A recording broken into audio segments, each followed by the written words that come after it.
Olá pessoal, tudo bom? Aqui é o professor Davi e a aula de hoje, né, que nós estamos organizando, né, toda essa gama de aulas para quem ficou em casa, né, aí está estudando em casa nessa quarentena, né, por causa do coronavírus. A aula de hoje vai ser sobre farmacocinética. Bom, só me apresentando um pouco para quem não me conhece, tá? Meu nome é Davi Pereira de Almeida, eu sou farmacêutico bioquímico, eu sou graduado pela Universidade de São Paulo, aqui, a USP. Recentemente eu tive algumas aprovações importantes, né, em concursos públicos, como a Polícia Civil do Distrito Federal, Instituto Geral de Perícias e Polícia Federal, ok? Que a prova agora é de 2018. Tá aqui o meu Instagram e o meu Facebook, tá? Farmaforense, se vocês quiserem me seguir lá, tem bastante coisa interessante, tá? Não só relacionada à parte de perícia criminal, né? Mas relacionada à parte de farmacologia. É bem interessante. E o meu e-mail, para quem quiser entrar em contato, tirar alguma dúvida, trocar uma ideia, pode mandar e-mail lá, fiquem à vontade. Uh, Bom, nós vamos ter duas aulas, tá? A parte farmacocinética é muito grande, então não dá para colocar tudo numa aula só com uma qualidade razoável, né? Na aula de hoje a gente vai ver a parte geral, né? E a parte de detalhar um pouco mais a parte de absorção e distribuição. Na próxima aula nós vamos ver a parte de metabolização e excreção, né? As 4 etapas da farmacocinética. Como dica cultural de hoje, eu filme Contágio, tá? De 2011, que é bem parecido com a situação que a gente está vivendo, ok? Infelizmente, eu acho que ele foi retirado daquele serviço, daquele conhecido serviço de streaming, né? A locadora vermelha, tá bom? Mas acho que vocês acham fácil pela internet aí, ok? Então, começando a nossa aula. O que é farmacocinética? Tá? A farmacocinética, ela vai estudar a movimentação do nosso fármaco pelo organismo. Ela é análoga à toxicocinética, ok? No caso, a farmacocinética, evidentemente, vai tratar de fármacos e a toxicocinética vai tratar de agentes tóxicos. Mas ambas vão estudar a movimentação do fármaco pelo organismo, como ele é absorvido, como ele é distribuído pelo organismo, tá? Como ele é redistribuído, como ele é metabolizado e excretado. Tá? Essa dica aqui é uma dica bem conhecida para quem é da área e eu acho bem interessante, tá? Que na farmacocinética, a diferença entre farmacocinética e farmacodinâmica. Farmacocinética é o que o seu organismo vai fazer com o fármaco. Tá? O que ele vai fazer com o fármaco? Ele vai distribuir, ele vai metabolizar, ele vai excretar, coisas desse tipo. A farmacodinâmica, que não é o tema da nossa aula de hoje, é o que o fármaco faz com o organismo, os mecanismos de ação daquele fármaco. Tá? Então, a movimentação do composto é estudada pela farmacocinética. A ação desse composto, né, no alvo terapêutico, né, é objeto de estudo da farmacodinâmica. Aqui uma coisa interessante é a relação entre a evolução e a farmacologia. Nosso organismo, né, o organismo dos animais, tá, como um todo, ele evoluiu no seguinte sentido, de deixar absorver, né, facilitar a absorção de nutrientes e compostos que nós utilizamos no nosso metabolismo, né, como água, lipídios, carboidratos, né, proteínas ou aminoácidos, né, que vão compor as proteínas. Aqui também pode-se citar o gás oxigênio, que é muito importante, tá? E evitar com que compostos exógenos não desejados, digamos assim, sejam absorvidos. Então, por exemplo, para um fármaco agir no sistema nervoso central, vamos colocar um exemplo aqui, né? Ele tem que passar diversas barreiras, né? Como por exemplo, mucosas, no caso, imagina com um fármaco que você tomou por via oral, né? Sei lá, um antidepressivo, por exemplo. Você vai ter que tomar esse fármaco, ele vai ter que passar pelo estômago, né? Que vai ter HCl, vai ser um ambiente bem inóspito, passar pelas mucosas, ser absorvido no epitélio intestinal. Aí depois ele vai ser drenado ali para o fígado, onde ele vai ter o metabolismo de primeira passagem, o metabolismo pré-sistêmico que a gente vai ver. Depois que ele está na corrente sanguínea, ele vai ter possíveis ligações com proteínas plasmáticas. Após isso, para chegar no sistema nervoso central, ele vai ter que passar a barreira hematoencefálica, né, que é uma barreira de várias células, várias membranas que ele tem que passar. E ainda chegando no sistema nervoso central, ele pode inclusive sofrer um efluxo, né, ali no neurônio pela glicoproteína P, que é uma forma de transporte que a gente vai ver. Basicamente expulsa essa molécula dali. Então, como a gente viu, são mecanismos, né, que envolvem diversas barreiras. Ele vai facilitar a vida de um nutriente ou um composto que a gente usa no nosso metabolismo e dificultar a vida de um fármaco, no caso. O que nós fazemos na área da farmacologia, farmacotécnica e tudo isso é explorar alguns mecanismos para a administração de fármacos. Por exemplo, fármacos administrados por via pulmonar. O oxigênio é uma molécula que quantas vezes você respirou hoje? Ou quantas vezes você comeu hoje? Você comeu, sei lá, 5 vezes hoje? Agora respirar, você respirou milhares de vezes. É uma coisa que a gente precisa fazer constantemente. Então a gente aproveita esses mecanismos para administrar fármacos, tá? Importante citar a membrana biológica, tá? Membrana biológica é de suma importância para quem quer estudar farmacocinética. Então, basicamente, ela é uma bicamada lipídica, né? Que a superfície dela, né? Aqui, a superfície vai ser polar, tá? E a parte interna aqui, que eu estou desenhando, vai ser apolar, ok? Vai ser, então, a parte de fora vai ser hidrofílica e a parte de dentro aqui vai ser hidrofóbica, certo? Muito importante, apenas substâncias lipossolúveis conseguem se difundir aqui através da nossa membrana. Existem algumas maneiras de você passar essa membrana biológica. Você pode passar ela por difusão, que a gente vai ver os mecanismos de transporte. Você pode passar ela por meio de auxílio de transportadores, que são proteínas que vão estar presentes ali na nossa membrana para ela auxiliar o transporte dessas substâncias, ok? Então, no nosso estudo, como funciona? Basicamente, né, você tem o lúmen aqui intestinal, imagina que você tem o lúmen intestinal aqui, imagina um fármaco absorvido pela via oral. Você tem aqui o vaso sanguíneo, ok? Nesse meio aqui que eu estou mostrando, você vai ter a membrana biológica, né, a membrana plasmática, que a gente acabou de ver. E aqui do lado nós vamos ter o tecido, por exemplo, tá? Aqui, o tecido, ok? Então, como funciona? Toda a nossa distribuição de fármacos, absorção e excreção é com base em equilíbrio no nosso organismo. Então, o fármaco vai passar do lúmen para a corrente sanguínea e da corrente sanguínea para o tecido. Na hora que ele for ser redistribuído, vai passar do tecido para a corrente sanguínea. Entende? Então, daqui para cá é absorção, tá? Do lúmen para a sua corrente sanguínea, absorção. Da corrente sanguínea para o tecido, distribuição, tá? Existe também a possibilidade dele voltar aqui do tecido para a nossa corrente sanguínea, que vai ser a redistribuição.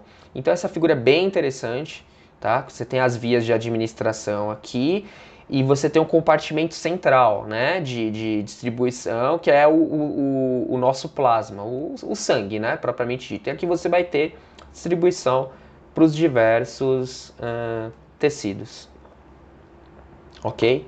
Mecanismo de transporte. Você pode ter várias maneiras de passar a membrana plasmática. Tá? Aqui, no caso, o lúmen intestinal, aqui o interstício, né, basicamente o vaso sanguíneo estaria aqui embaixo, tá? Só para vocês entenderem essa figura. Você tem alguns tipos de transporte. Você tem o transporte paracelular, que é na junção entre as duas células. Ele não vai passar a membrana plasmática, no caso, vai passar entre as duas células. Aqui você tem a difusão. Você simplesmente passa entre aqui. Você passa a sua molécula sem auxílio de transportadores, tá? Você precisa que a sua molécula seja bem lipofílica, né, para fazer isso. Gases, tá? Fármacos que agem do sistema nervoso central são bem lipofílicos, eles conseguem fazer isso com uma certa facilidade. Você pode fazer isso com auxílio de transportadores, que a gente vai ver que são proteínas que vão estar aqui na membrana plasmática, ou você pode fazer isso com uma mudança vai ter uma alteração na membrana para você transportar quantidades grandes de substâncias para dentro da sua membrana. Uma forma de transporte ativo que a gente vai ver que chama fagocitose e pinocitose. Para a gente estudar isso, é importante a gente saber o que é gradiente de concentração. Tá? Gradiente de concentração é o seguinte, imagine que nós temos aqui algumas moléculas, tá? Mais concentrado de um lado e menos concentrado do outro. Essa membrana aqui que eu estou indicando é uma membrana que ela é permeável ao soluto, diferente da osmose, tá bom? Presta atenção. Tá? Então o que é o gradiente de concentração? É a diferença de concentração entre os dois lados. E o que é a favor ou contra o gradiente de concentração? Aqui vai ser a tendência, basicamente, que a gente vai estipular um sentido para a direita ou para a esquerda. Por exemplo, se você colocar esses dois sistemas, isso aqui for permeável ao soluto, o gradiente de concentração é para a direita, ok? Ele vai tender a mandar moléculas desse lado aqui para elas se difundirem para cá, ok? Então, o que é um transporte a favor do gradiente de concentração? Um transporte a favor do gradiente de concentração é um transporte que se dá justamente no mesmo sentido. Por exemplo, difusão. E o que é um transporte contra o gradiente de concentração? Transporte contra o gradiente de concentração, você vai promover a diferença de concentração, vai promover justamente essa diferença. Você vai concentrar o lado mais concentrado e vai deixar o lado menos concentrado mais diluído, no caso. Ah, mas quando que eu preciso fazer isso? Por exemplo, bomba de sódio de potássio. Tá? Bomba de sódio de potássio é muito importante. Opa, mais aqui. É muito importante na bomba de sódio de potássio que você tenha mais sódio fora e mais potássio dentro da sua célula, sempre. Tá? Então isso é muito importante para o nosso estudo. Difusão passiva. O que é a difusão passiva? Basicamente você tem dois tipos de transporte no nosso organismo: transporte ativo e transporte passivo. O transporte passivo, a principal diferença entre os dois é o quê? É a possibilidade de você ter ali a possibilidade não. Minto. Na verdade, a diferença entre os dois, ela reside no fato de que o transporte passivo, ele não tem gasto de energia nenhum. E o transporte ativo, você tem gasto de energia. Seja ele em forma de ATP, ou seja ele em forma de uma outra molécula que entra, ou faz um gradiente ali, né? Que a gente vai ver que é o transporte ativo secundário. Então, o que diz a lei de Fick, né? Então, basicamente, imagine que você tem aqui um compartimento muito semelhante ao que a gente viu antes, tá? Um lado mais concentrado, bem mais concentrado, de moléculas, e um lado menos concentrado. O que a lei de Fick vai medir? É o fluxo dessas moléculas a favor, evidentemente, do gradiente de concentração, porque a difusão passiva ela é a favor do nosso gradiente de concentração. Ou seja, ela vai permitir com que tenha uma equidade entre os dois lados ali, ok? Então, o que nós vamos considerar aqui? Evidentemente, nós vamos considerar a espessura da membrana.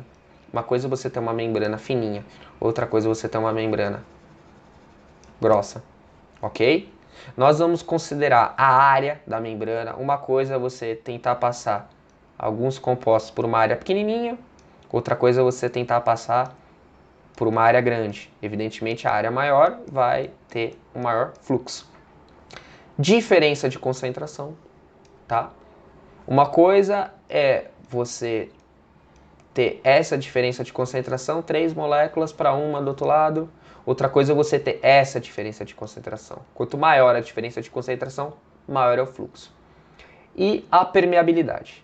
Tá? O que é permeabilidade? É uma característica própria da substância, tá? Que a gente vai ver também. E ali da nossa membrana. A membrana nem tanto, porque a membrana vai ser meio que igual em todos os nossos compartimentos. Okay? Transporte passivo por difusão facilitada. Beleza? Então, o que a gente vai ver aqui é o seguinte. Imagina que você não tenha... aqui você tem uma molécula polar, por exemplo. Né? E a gente viu que na nossa membrana plasmática só passa por difusão simples uma molécula apolar. Como, por exemplo, imagina moléculas polares, como íons, né? Sódio, potássio, a própria água. Né? A água é uma molécula polar, ela não consegue passar a nossa membrana? Consegue. tá? Não por difusão simples. Por isso você vai precisar de um transportador, moléculas facilitadoras que vão fazer esse papel. Uma espécie de túnel, tá? Uma espécie de túnel. Então, é um transporte passivo normal, né? A favor do gradiente de concentração, sem gasto de energia, tá? Só que aqui você vai ter como regra, né? Moléculas hidrofílicas, polares, que não conseguem passar a membrana. Se ela fosse lipofílica, ela conseguiria passar a membrana normalmente, né? Como oxigênio, gases, moléculas com um elevado log de P. Tá? Exemplos dessas proteínas de canal, aquaporinas, tá? Que vão transportar água. Canais de sódio dependente de voltagem, ok?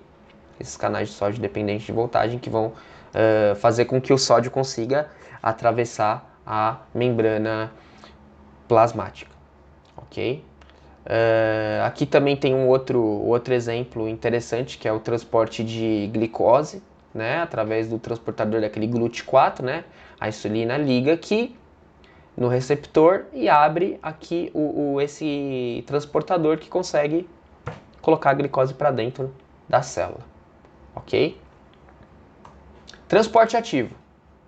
Transporte ativo ocorre sempre com o uso de transportadores, isso é importante, sempre com o uso de transportadores, sempre tem gasto de energia também, tá? Ele é um transporte que acontece contra o gradiente de concentração, ou seja, ele vai concentrar mais um lado e não vai fazer com que o outro lado fique menos concentrado, tá? O que é o transporte ativo primário e secundário? A gente não vai entrar muito em detalhe, mas o primário ele ocorre a partir da hidrólise de ATP, diretamente. A energia vem do ATP diretamente. Ou seja, tá? Um exemplo, bomba de sódio de potássio. A bomba de sódio de potássio ela vai pegar e jogar 3 sódios para fora, concentrando mais o lado extracelular, e vai jogar 3 potássios para dentro. Ok? Isso é um exemplo de transporte ativo primário. E o que é o transporte ativo secundário?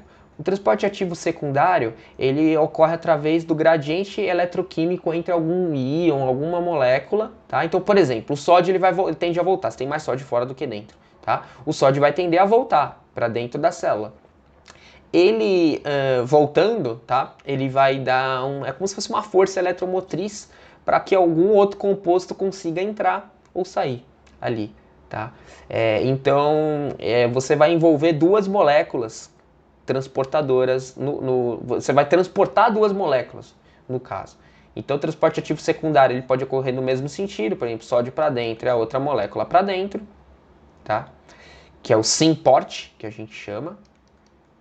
Syn-port.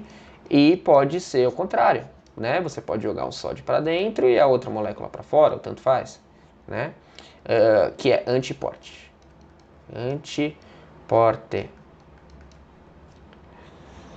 Beleza? Isso é muito comum naqueles transportadores de neurotransmissor, né? Então você tem o transportador de dopamina, transportador de serotonina, transportador de norepinefrina, ou noradrenalina, tanto faz, é a mesma coisa, que vai fazer a recaptação, né? Eu tenho um composto que ele é o inibidor seletivo da recaptação de serotonina. Ele vai agir aqui, vai bloquear isso daqui. Ok? Outra forma de transporte ativo é o transporte em bloco, que ele vai trabalhar com grande quantidade de substâncias, no caso. E aí você vai ter uma alteração morfológica da sua célula. Então você tem uma grande quantidade de substâncias, ou até mesmo micro-organismo, no caso de um macrófago, por exemplo, você vai ter esse tipo de transporte, que gasta energia. Tá? Endocitose é quando você puxa para dentro isso, e exocitose é quando você está jogando para fora. Ok? Isso não tem muito segredo não, galera. Pinocitose é quando nós estamos tratando de líquidos. E fagocitose, que é bem famoso, né? Os macrófagos fazem, por exemplo, com micro-organismos, né? Que nem eu citei. Você está tratando de sólidos, tá? Então, só um resuminho dessa parte. Transporte ativo ocorre com gás de energia, contra o gradiente de transportação e com o auxílio de transportadores, sempre.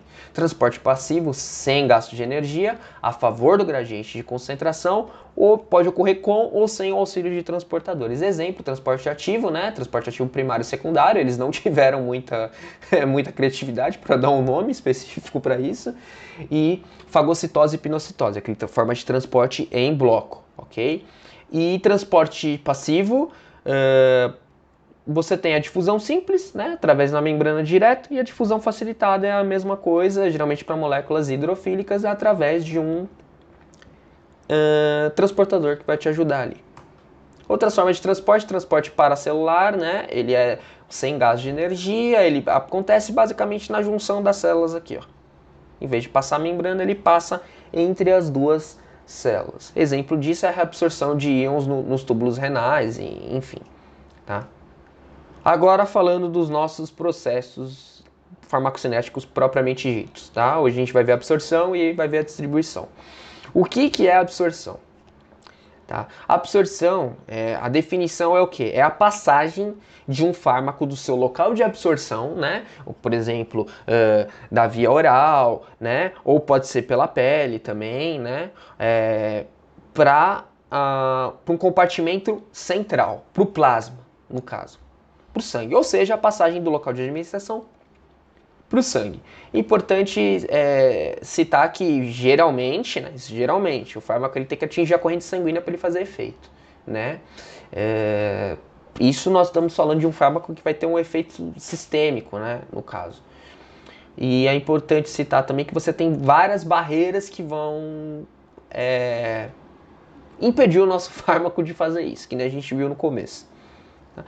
Outra coisa legal de falar também é que nem sempre ela é desejada, né? Então, por exemplo, você tá com uma micose na pele, alguma coisa assim, você não precisa que o seu medicamento seja absorvido. Ou, por exemplo, um broncodilatador para quem tem asma, né? É bem interessante isso, que os broncodilatadores eles têm ação tópica, tá? Eles não vão agir, eles não vão ser absorvidos e ter uma ação sistêmica.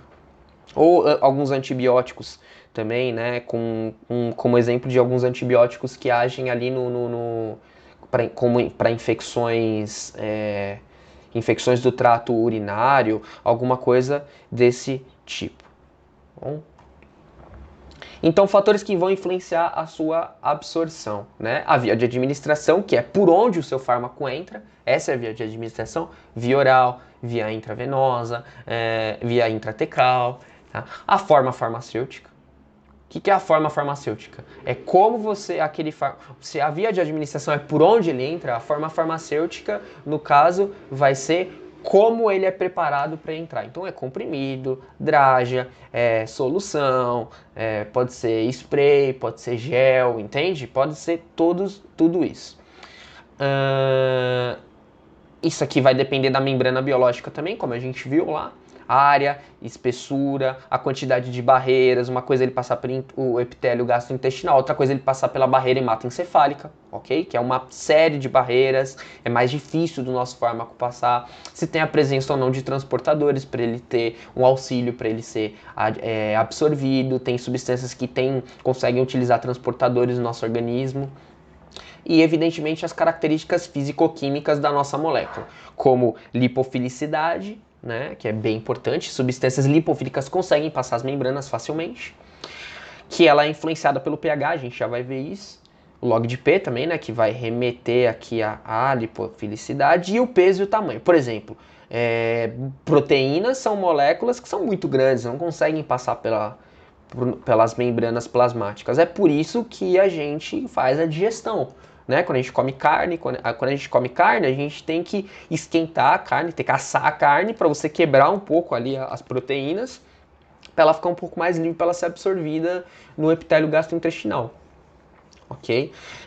Outra coisa importantíssima, tá? A concentração plasmática do fármaco, né? Esse gráficozinho aqui pelo tempo, e comparando algumas vias de administração, né? Então, por exemplo, a via intravenosa é muito interessante isso aqui.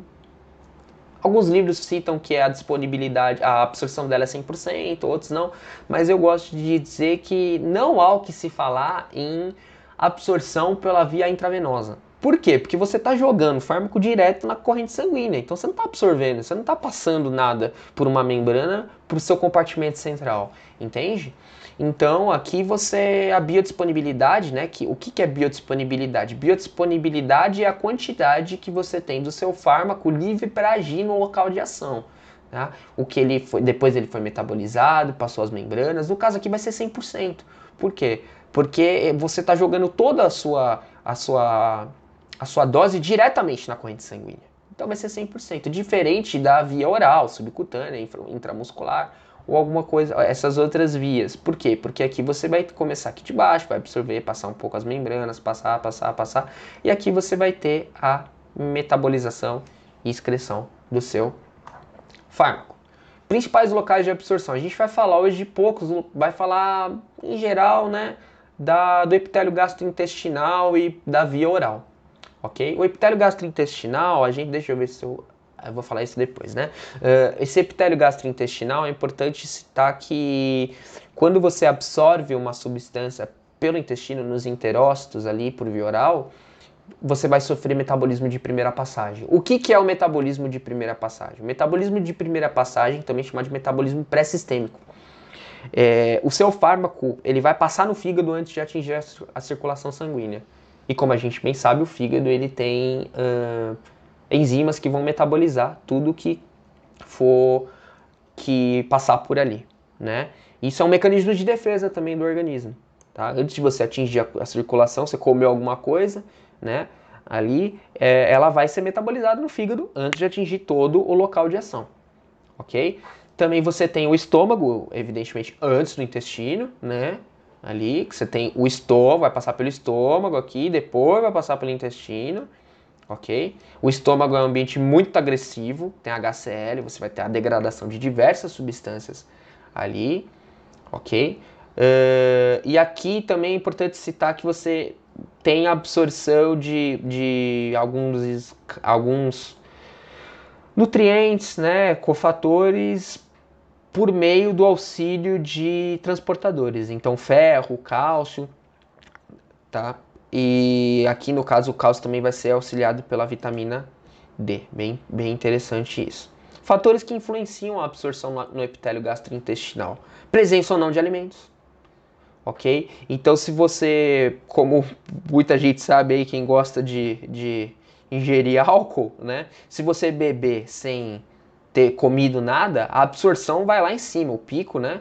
Vai fazer isso aqui, né? O pico da absorção de álcool no seu sangue. Agora, se você comer alguma coisa antes, né? Você vai fazer com que o pico seja um pouquinho mais baixo, um pouco mais, vai achatar um pouco essa curva. Tá? Motilidade do trato gastrointestinal, isso é extremamente complexo. Por exemplo, você tem substâncias que vão diminuir a motilidade do trato gastrointestinal e aí ela vai ficar mais tempo no estômago, ou vai ficar mais tempo sendo degradada, pode ficar mais tempo no estômago sendo degradada, ela pode ficar mais tempo no intestino sendo melhor absorvida, então isso é um pouco relativo. O fluxo sanguíneo da região, né, como a gente bem sabe, o intestino no caso ali vai ser bem irrigado, o tamanho da partícula, a forma farmacêutica, como a gente já viu, e as características físico-químicas da molécula, como a gente já viu também. Tá? Via sublingual, tá? Essa forma de administração, ela não tem metabolismo de primeira passagem. Por quê? Porque a drenagem, tá, daqui debaixo da nossa língua, ela é diretamente na veia cava. Então ela não passa no fígado. Então é muito interessante isso. Você pega, coloca um comprimidinho aqui embaixo da boca, deixa lá, vai ter a drenagem direto para a veia cava. E aí não vai ter metabolismo de primeira passagem, que aumenta a biodisponibilidade. Aqui eu coloquei errado, hein? Opa, coloquei erradinho aqui, ó. Aumenta a biodisponibilidade. E a via retal, supositório, por exemplo, né? Uma forma farmacêutica utilizada pela via retal, que tem uma diminuição do metabolismo de primeira passagem. Aqui vamos falar um pouquinho desse metabolismo de primeira passagem, né? Como a gente bem viu, isso aqui, você tem as moléculas sendo absorvidas no intestino e elas vão ser drenadas direto para o fígado, ok?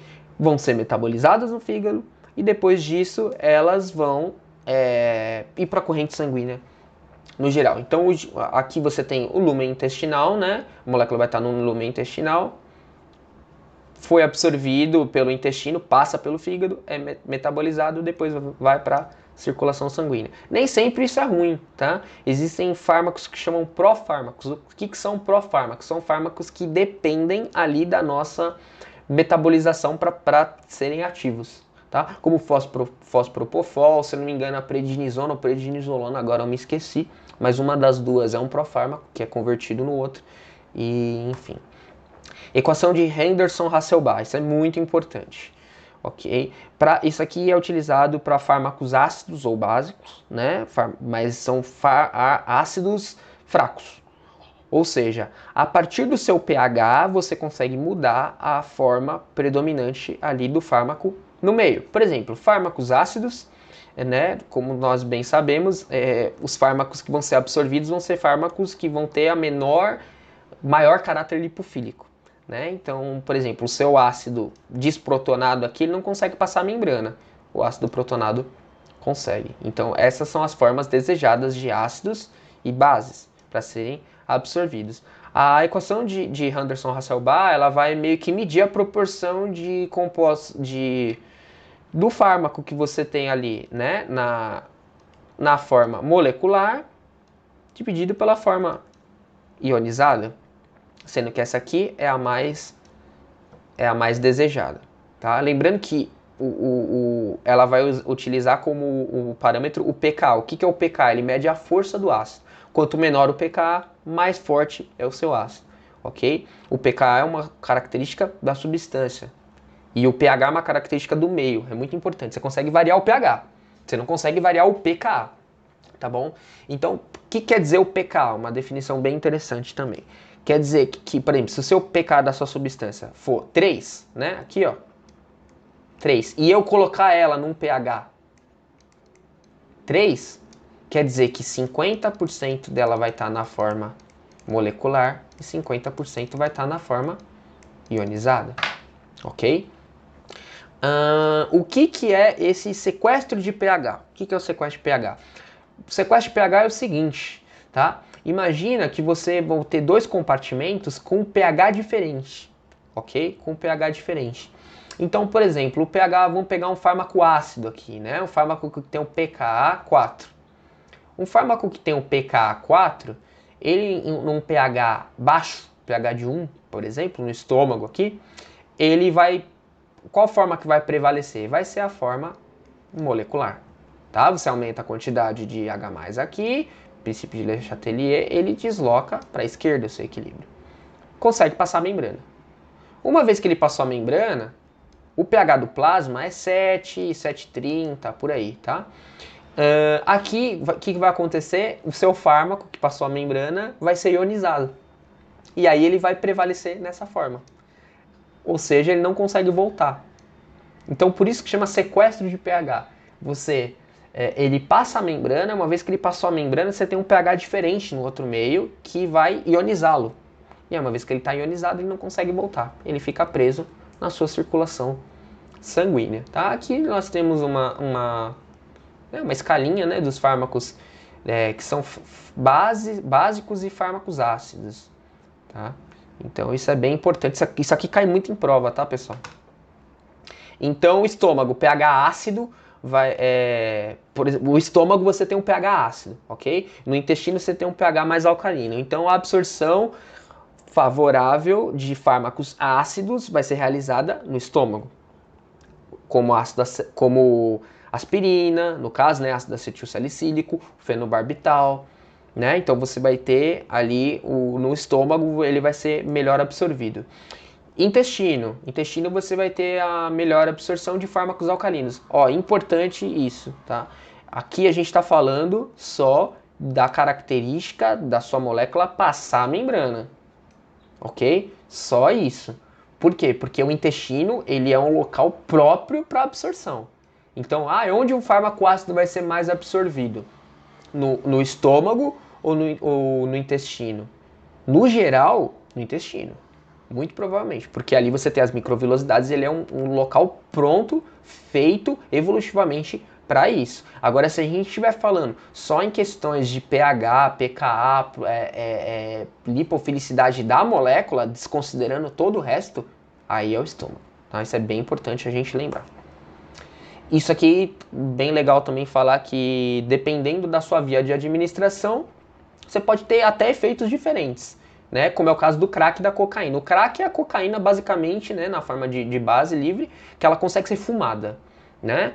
E você tem um pico muito rápido da concentração, porque ele a absorção vai ser realizada ali no pulmão, né? Uma região extremamente irrigada. Por quê? Porque o pulmão, evidentemente, nós temos a absorção ali de oxigênio e excreção de gás carbônico. É uma coisa que a gente faz o tempo todo, né? Então, ali é uma região muito irrigada que consegue absorver muito rápido. Tá? Existem também, por exemplo, alguns anestésicos, né, anestésicos inalatórios que vão ser absorvidos também no pulmão. Aqui, a cocaína na forma que a gente conhece, né, que o pessoal fala com a carreirinha, que o pessoal vai lá e cheira, né, ela vai ser absorvida aqui nas vias aéreas superiores, na mucosa do nariz, aqui, tá? E ali você vai ter um pico maior, então seria como se fosse aqui esse gráfico aqui, essa curva, né, essa letra C. Ok? A letra A seria mais próxima aí a um fármaco administrado pela via pulmonar ou inalatória, né? Que é a mesma coisa. Ok? Aqui seria o crack, por exemplo. Opa! E aqui seria o cloridrato, né? O cloridrato de cocaína. Cloridrato. Ok? Beleza? Vamos prosseguir aqui no nosso estudo. Agora a gente vai falar de distribuição. Então, uma vez que o nosso fármaco já foi absorvido, já está na corrente sanguínea, agora ele vai se distribuir. O que é a distribuição? É quando você passa o seu fármaco do sangue, do compartimento central de distribuição, para o tecido. Ok? Então a absorção é do local de administração para o sangue, agora a gente vai falar do sangue para o tecido. Ok, beleza? Então, uma definição um pouco mais formal, né? A distribuição é a passagem do fármaco do sangue para o líquido intersticial e líquido intracelular. Opa, aqui está errado, tá? Ou seja, do sangue para os tecidos. Importante citar que nenhuma das nossas etapas da farmacocinética ela vai ser imprescindível. Tá? Então, por exemplo, a distribuição nem sempre você vai precisar dela, como por exemplo a heparina. Se você quer um fármaco que haja no sangue propriamente dito, como é o caso da heparina, né? Ou, por exemplo, o caso do ácido acetilsalicílico também, né? Como que o pessoal fala, né? Em uma linguagem um pouco mais grosseira, que é afinar o sangue, né? Você não precisa que o seu fármaco seja distribuído, você só precisa que ele seja absorvido e depois que ele seja excretado, né? Evidentemente. Então vamos lá. Você tem os compartimentos líquidos do nosso organismo. É muito importante isso. O nosso organismo ele é feito de 50 a 70% de água. Essa composição varia ao longo da idade também, ok? E também ela varia de acordo com o sexo da pessoa, né? O gênero. Mulheres têm uma porcentagem menor de água. Se não me engano, elas têm uma porcentagem maior de gordura no organismo, tá? Então, basicamente, tudo vai funcionar a partir de equilíbrios, né? Então você tem aqui a água plasmática, né? A água que está presente ali no plasma, no sangue, vai passar para a água intersticial, depois isso aqui vai passar para aqui vai ficar dissolvido no citosol, ali na sua célula, ok? Também isso aqui pode ser distribuído para gorduras, enfim. E lembrando que isso aqui são equilíbrios, certo? Equilíbrios. Tudo isso aqui são equilíbrios. É muito importante a gente entender isso. Vamos falar um pouco dos compartimentos teciduais. A gente segue o modelo, para facilitar o estudo, de 4 compartimentos, tirando o sangue, tá? Então você tem os compartimentos altamente vascularizados. Você tem o grupamento muscular. Você tem o tecido adiposo e compartimentos pouco vascularizados. E aqui a gente tem que observar duas coisas, tá? Nós vamos observar sempre a vascularização, ou seja, o quanto que passa de sangue ali, tá? E a composição do seu tecido. Então, por exemplo, compartimentos altamente vascularizados são compartimentos que você vai ter um alto fluxo sanguíneo ali, como o fígado, rins, né? O fígado faz a metabolização, rins vai fazer o controle dos eletrólitos e excreção desses compostos, o cérebro, o coração, evidentemente. Todos esses são compostos altamente vascularizados. Ou seja, você tem grande probabilidade de um fármaco ser distribuído para aquela região, certo? Músculo também é altamente, tem bastante um aporte sanguíneo bem grande, ok? Tecido adiposo ele vai ter vai ser pouco vascularizado, você vai ter pouca penetração sanguínea ali. Só que aí entra outra coisa, a composição tecidual. Como a gente viu, os nossos fármacos precisam ser lipofílicos para passar a membrana. Uma vez que ele passou a membrana, ele vai estar no sangue circulando, tal. Imagina com um fármaco, por exemplo, que age no sistema nervoso central, ou um agente tóxico, por exemplo, vamos usar como exemplo aí o Aldicarb, né? O chumbinho que o pessoal usa para matar ratos, né? Tadinhos.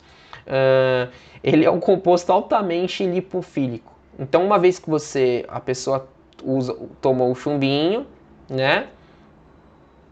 Ela usou o chumbinho aqui, ele vai ficar armazenado, pode ficar armazenado aqui no tecido adiposo da pessoa.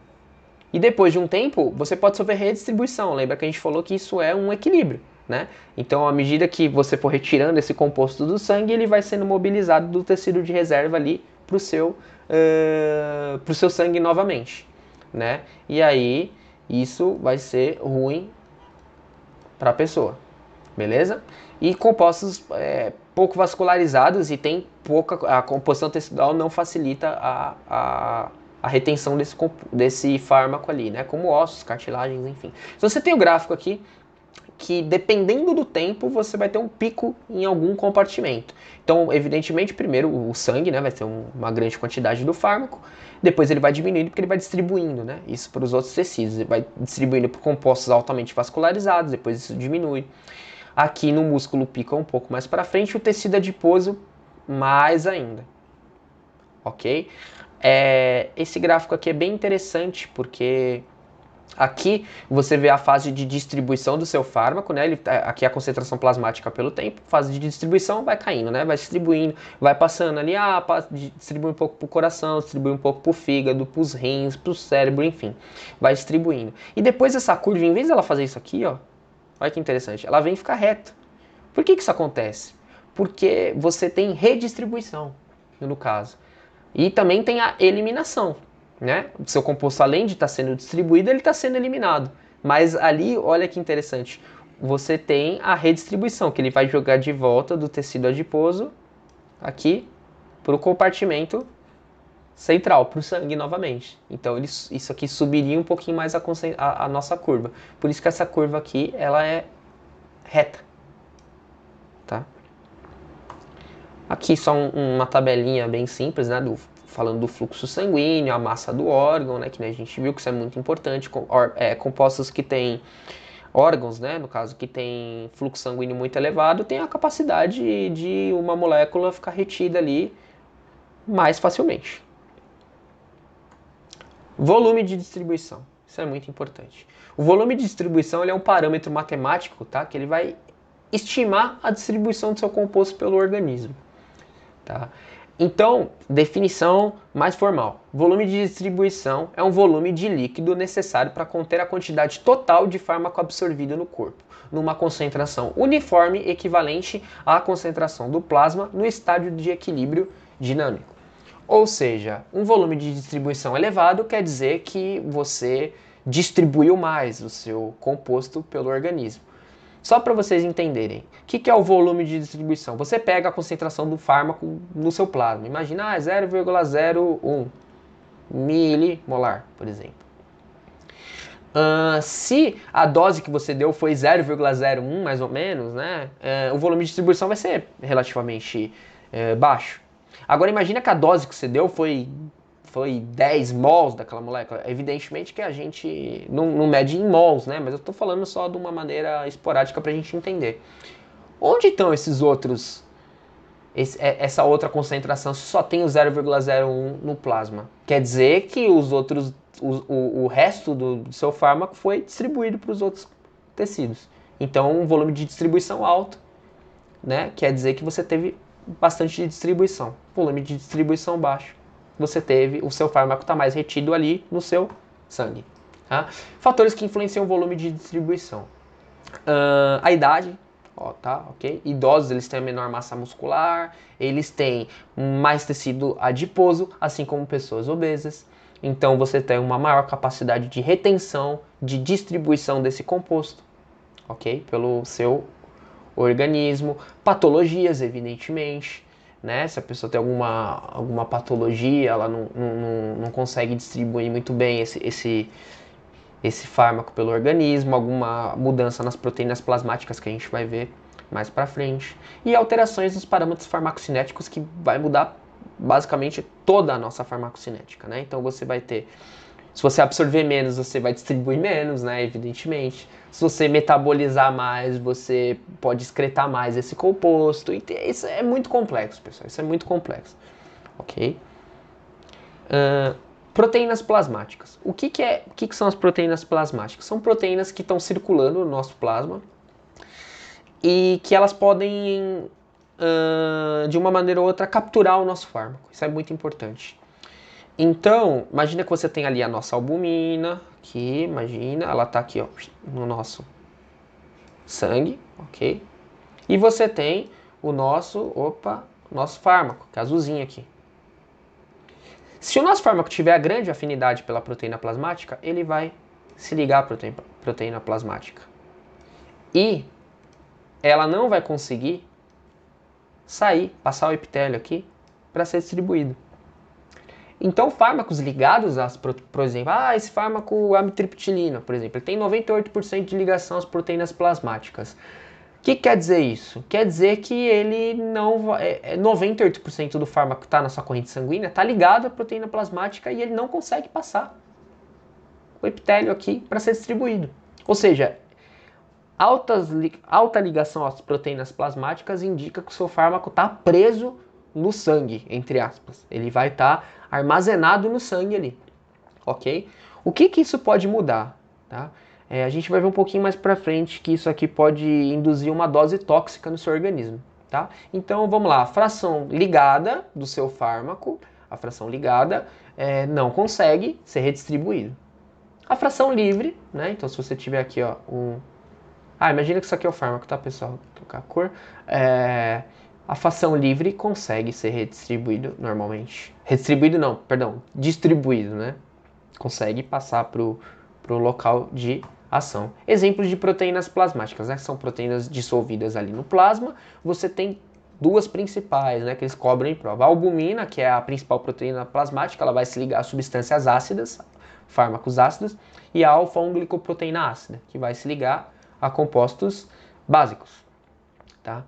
Então aqui nós temos que os fármacos ligados, eles não vão estar disponíveis para distribuição, você tem um menor volume de distribuição. Por que você tem um menor volume de distribuição? Vamos voltar aqui.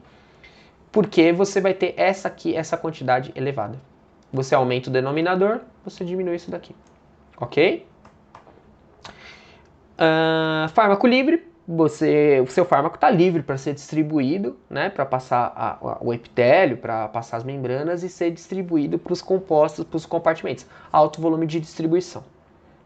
Como a gente bem disse, um fármaco ligado é um fármaco que ele está preso no sangue, né? É como se você tivesse um local de distribuição, um armazenamento dentro do nosso próprio sangue. É interessante isso. Beleza, o que isso tem a ver com toxicologia? Tá? Que eu tinha mencionado antes, é uma coisa que pode cair em prova. Imagine que você tem aqui uma proteína plasmática, certo? E você tem o nosso fármaco azulzinho ali ligado a essa proteína plasmática. Imagina que esse fármaco aqui ele tem 70% de ligação às proteínas plasmáticas. Agora imagina que você toma um outro fármaco verdezinho aqui, verdinho, que ele tem 90% de ligação às proteínas plasmáticas e a gente está falando da mesma proteína, tá, pessoal? O que vai acontecer? Competição entre essas duas. Muito semelhante ao mecanismo ali de competição por enzimas, de mecanismos de competição por receptores também, né? Agonistas e antagonistas. Enfim, o que vai acontecer? Ele vai deslocar o fármaco azulzinho para fora. Agora, antes do seu fármaco azulzinho que estava ligado, a proteína plasmática preso, não podia ser distribuído, agora ele está livre para ser distribuído para os tecidos. Isso pode fazer com que você tenha efeitos tóxicos no organismo, porque você aumenta muito a quantidade a disponibilidade do seu fármaco, ok? O fármaco que pode ser distribuído, tá bom? Vamos falar um pouquinho de redistribuição só para fechar. Se a distribuição, no caso, ela acontece do sangue para o tecido, você pode ter redistribuição, que é do tecido para o sangue, tá? Que nem a gente tinha mencionado aqui, ó, vamos voltar, no caso do nosso carinha aqui, que ele foi intoxicado com Aldicarb, ele tomou, ingeriu chumbinho, né? Aquilo se acumulou no tecido adiposo, a pessoa vai para casa, é tratada normalmente com atropina, enfim. Ela é tratada, só que o que acontece? Depois de um tempo, você pode ter a liberação do que estava acumulado ali no tecido adiposo. Então, isso é o que a gente chama de redistribuição. Isso eu dei um exemplo, tá? Do tecido adiposo para o sangue. Pode acontecer de diversas maneiras, tá? Então, é o fenômeno de transferência do fármaco do tecido de volta para o sangue, né? Como a gente viu aqui os tecidos de reserva, o tecido adiposo, né? Aqui é o exemplo dos organofosforados e tal. Muito importante que a gente vai falar aqui é o papel da glicoproteína P. O que é a glicoproteína P? Ela é um transportador que ela está localizada na membrana plasmática de alguns lugares do nosso organismo. Cérebro, principalmente, se eu não me engano, no fígado e nos rins também tem, tá? Isso é uma informação que eu não lembro agora. Mas principalmente no cérebro. O que ela faz? Ela basicamente expulsa fármacos do citosol. Então imagina que você tem uma célula aqui, tá? E aí você tem aqui a glicoproteína P e um fármaco muito lipofílico, né? Vamos colocar aqui, ele é amarelinho. Ele passa a sua membrana plasmática muito facilmente, né? Muito facilmente. O que a glicoproteína P faz? Ela pega, é uma bomba de fluxo, tá? Isso aqui é um transporte ativo, né? Ela gasta ATP, ela gasta energia para fazer isso. Ela pega o fármaco que estava aqui dentro e expulsa, joga para fora. É uma bomba de fluxo. Ah, por que eu preciso disso no nosso organismo? Isso é um mecanismo de defesa do nosso sistema.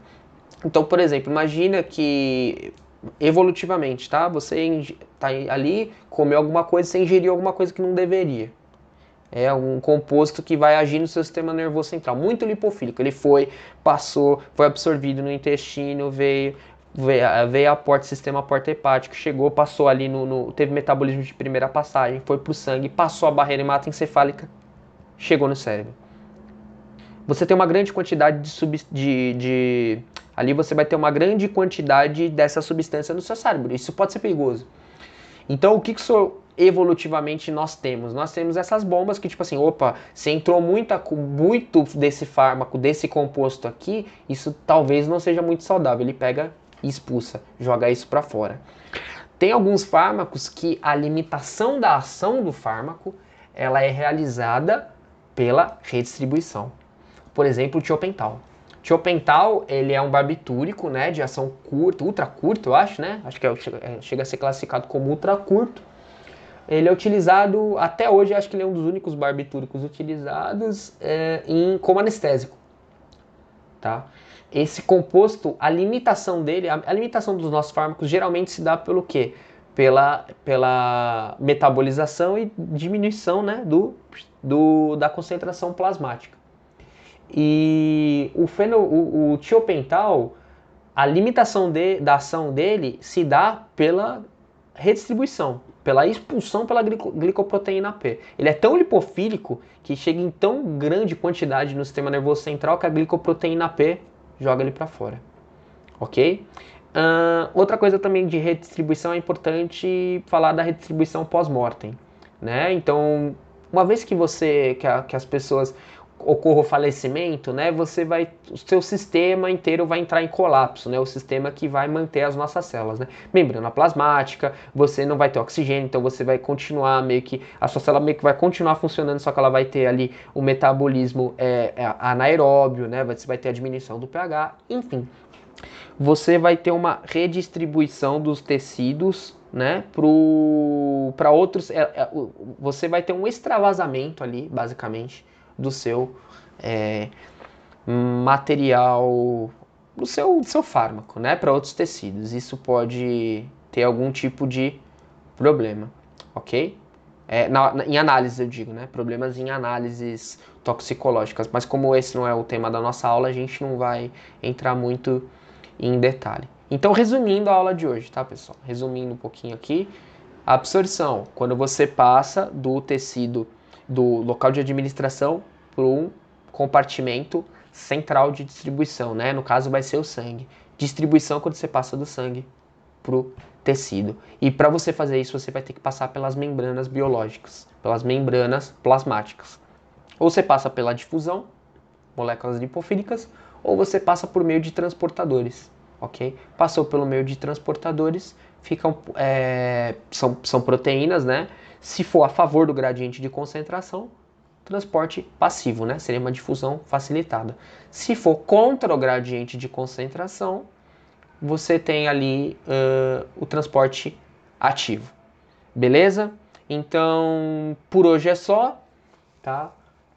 A aula ficou um pouquinho extensa aí, mas tem bastante material, bastante coisa. Qualquer coisa podem estar em contato comigo e nas próximas semanas eu vou estar postando aí a aula sobre metabolização e excreção para a gente fechar a parte de farmacocinética. Beleza? Então, é isso aí.